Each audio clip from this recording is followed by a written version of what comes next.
আমাদের বিচ্ছেদটা এমন ভাবে হলো, শেষবারের মতো একটু মন ভরে কথাও বলতে পারলাম। মনে হলো খুব যত্ন করে পড়া প্রিয় কোনো উপন্যাসের শেষ পাতাটা কেউ হুট করে ছিঁড়ে নিয়ে গেল।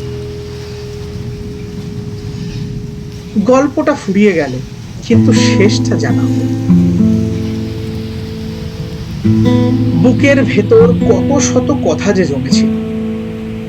ভেবেছিলাম যাওয়ার আগে অন্তত একবার তোমার চোখের দিকে তাকিয়ে শেষবারের মতো কিছু অভিযোগ, কিছু অভিমান আর এক আকাশ ভালোবাসা উজাড় করে দেব।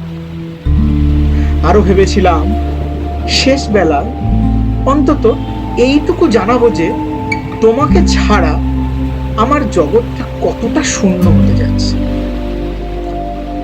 কিন্তু সময় আমাদের সেই সুযোগটুকু দিল না। সবকিছু এত আকস্মিক ও এত নিস্তব্ধে শেষ হয়ে গেল যে আমি প্রস্তুত হওয়ারও সময় পেলাম। এখন এই যে বুকের ভেতর একদলা কান্না আটকে আছে, এই যে হাজারো না বলা কথা গলার কাছে এসে ভিড় করে, এগুলো আমি এখন কাকে শোনাবো?